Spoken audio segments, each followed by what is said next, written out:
गोकुल आज सुहावन, हरि जी के आंगन रे।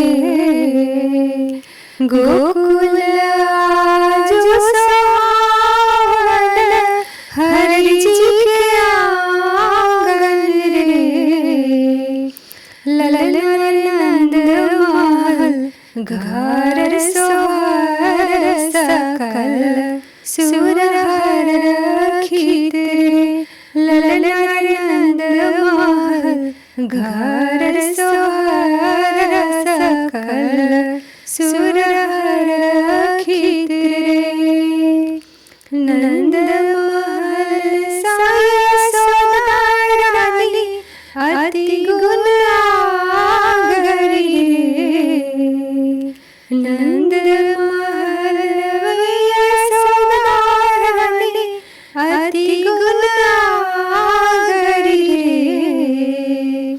ललन छिली दिया कन्हैया किरनार, गरा देव हंसूली रे।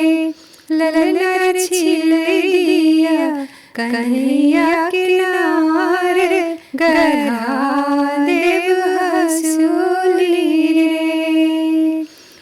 लेब में पियर पीतांबर, यशोदा गले हार रे। लेब में पियर पीतांबर, यशोदा गले हार रे।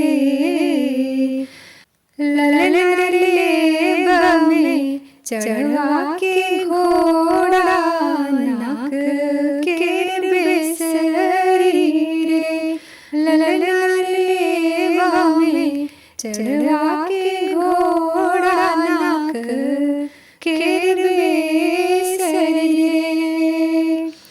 पहिरी ओढ़ी तागरी न ठाड़, देवल लिया आशीष रे। पहिरी ओढ़ी तागरी न ठाड़, देवल लिया आशीष रे। ललन सोना फूल फूल हवेलिया की फेरा हम आयब रे। ललन सोना फूल फूल हवेलिया की फेरा हम आयब रे। के लुटावे अनधन, के गगन हमारे। के लुटावे अनधन, के गगन हमारे।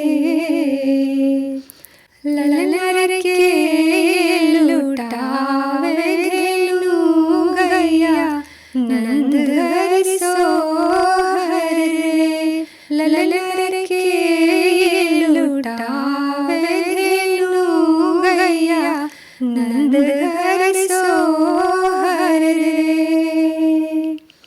नंद लुटावे अनधन, यशोदा कंगन हार रे। नंद लुटावे अनधन, यशोदा कंगन हार रे। ललन रोहिणी लुटावे धेनु गैया की, नंद घर सोहर रे। ललन रोहिणी लुटावे धेनु गैया की, नंद घर सोहर रे। हर्ष मगन नंद बाबा पंडित बोलावती रे। हर्ष मगन नंद बाबा की पंडित बोलावती रे। ललन गुनी देखू कृष्ण लगन, कौन तिथि जन्मल रे। ललन गुनी देखू कृष्ण लगन, कोन तिथि जन्मल रे। नगर मुनि सुनो बाबा लगन उचारल रे। कहती नगर मुनि सुनो बाबा लगन उचारल रे। ललन जन्मल त्रिभुवन ईश्वर बालक तोहर घर रे। ललन जन्मल त्रिभुवन ईश्वर बालक तोहर घर रे। ललन जन्मल त्रिभुवन